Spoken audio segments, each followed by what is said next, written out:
का भजन करो। बाकी आजकल संसार में अपना कोई नहीं है। अब देखिए, जो व्यक्ति जैसा कर्म करता है फल भी उसको भुगतना पड़ता है। और लोग कहते नहीं नरक स्वर्ग सब यही है। बिल्कुल सही बात है, नरक भी यही है और स्वर्ग भी यही है। लेकिन ये मत सोचो कि यहीं पर भुगत करके वहां कुछ पाओगे नहीं, क्योंकि जो इस जन्म में आपने कर्म किए, किसी की हत्या कर दी तो जरूरी नहीं इसी जन्म में तुम्हारी हत्या हो जाए। हो सकता है तुम अगला जन्म पाओ तब तुम्हारी हत्या हो। जैसे बहुत लोगों की गर्दन काटी जाती है, तो क्या पता अब की बार तो रो रहे हैं, अरे हमारे लड़का की गर्दन कट गई, किसी ने मार डाला। लेकिन क्या पता वो पूर्व जन्म में कुछ किसी की काट करके आया हो, इसलिए इस जन्म में इसकी काटी गई। तो हम आप देख कर नहीं आते कि कौन पूर्व जन्म में क्या करके आया। और इस जन्म में जैसे आप किसी को परेशान कर रहे हो, गाली दे रहे हो, किसी का धन छीन रहे हो, तो कभी ना कभी आपका छीना जाएगा। लेकिन बाकी के नरक आपको वहीं भुगतने पड़ेंगे। देखिए, एक नरक है जिसका नाम है काल सूत्र। एक काल सूत्र का नरक है महाराज। इस नरक में पिता ब्राह्मण और देवताओं को द्रोह, जैसे कि जो लोग द्रोह करते हैं, जैसे पिता से नफरत करते हैं, सुंदर अच्छे विचार वाले शुद्ध ब्राह्मणों से नफरत करते, जो बिल्कुल सही हैं, उनसे नफरत करते हो। देवताओं से नफरत करते हो, देवताओं की बुराइयां कर रहे हो, भगवान की बुराइयां कर रहे हो, तो उनको काल सूत्र नरक में जाना पड़ता है। नीचे हजार हजार योजन के गोले हैं, नीचे बहुत बड़े बड़े जिसमें अग्नि जल रही है, उस अग्नि में डाला जाता है। और जलती प्राण भी नहीं निकलते और जलते रहते हैं। एक नरक है 80 पात्र, 80 पत्र कहते हैं उस नरक को। तो कहा जाता है वेद मार्ग पर चलने वालों और पाखंडी और बाकी जो गरीबों को परेशान करते हैं, दुख देते हैं बिना मर्जी। कभी कभी ऐसा हो जाता है कि अमीर की भी गलती नहीं होती है, कभी कभी गरीब की गलती आ जाती है। धन से जो गरीब होते हैं उनको गरीब नहीं कहा जाता, गरीब जो होते हैं मन से, दिल से, वो गरीब होते हैं। लोग कहावत में कह देते हैं कि हम गरीब हैं लेकिन गलीच नहीं हैं। कही जाती है कहावत कि हम गरीब हैं लेकिन गलीच नहीं हैं। ये सुंदर बात। गरीब हो तो कोई बात नहीं, लेकिन गलीच नहीं बनना चाहिए।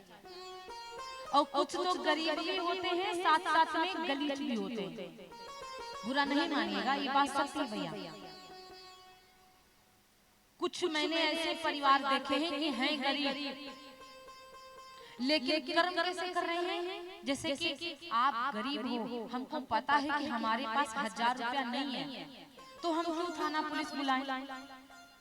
किसी से झगड़ा हो गया, बस डायरेक्ट फोन करो, 100 नंबर बुलाओ। अरे कम से कम 1000 बचा करके बच्चों के कपड़े ले दो, फीस जमा कर दो, बच्चों को पढ़ा लो। ये पैसा थाने में जमा करने से कोई फायदा मिलेगा क्या? ये बुद्धि लगानी चाहिए, ना कि 10,000 रुपया हुआ बस थाने को जाओ, बुलाओ, इनको फलाने को पकड़ाओ, तो तुम्हारा भी पैसा बर्बाद और उनका भी पैसा बर्बाद, नाम खराब, इज्जत खराब, सब खराब, टाइम खराब, हर चीज खराब। बताओ, टेंशन ऊपर से। तो ये कर्म नहीं करना चाहिए। और कहा जाता है कि जो मांस मछली खाते हैं, लोग कहते हैं कि अंडा जो होता है शाकाहारी है। किस तरह से शाकाहारी बताओ? अंडा का है शाकाहारी, मुर्गी का अंडा शाकाहारी कैसे हो जाता है? जितना मुर्गा खाने से पाप नहीं लगता ना, उससे ज्यादा अंडा खाने से पाप लगता है। किसी के गर्भ को खाते हो, अंडा एक गर्भ है और उसको खाना एक गुरुड़ हत्या, एक बच्चे को मारना। 2 अंडा खाए तो 2 बच्चे मारे, तो बताओ कितना पाप लगेगा। वही बड़े बड़े राक्षस बन जाते हैं, सॉरी, वही बड़े बड़े बाद में नरक में डाले जाते हैं, और जो खाते हैं उनको वही बड़े बड़े कीड़ा मकोड़ा बनकर उनको खाते हैं। ये मैं नहीं कहती हूँ, ये बाबा जी कह रही हैं, बुरा नहीं मानिएगा। छोड़ दो, शाकाहारी बन जाओ, फायदा रहेगा। ये सब खाने से कोई फायदा नहीं है। हम हिंदू धर्म की बात कर रहे हैं, बाकी हम नहीं जानते हैं। बोले व्यास भगवान की। तो महाराज कहा जाता है कि इस प्रकार से आप सही शुद्ध कर्म करो, भगवान की निंदा ना करो, ना भगवान की निंदा सुनो। भगवान की निंदा करोगे सुनोगे तो सुनने से करने से ज्यादा सुनने वाले को पाप लगता है।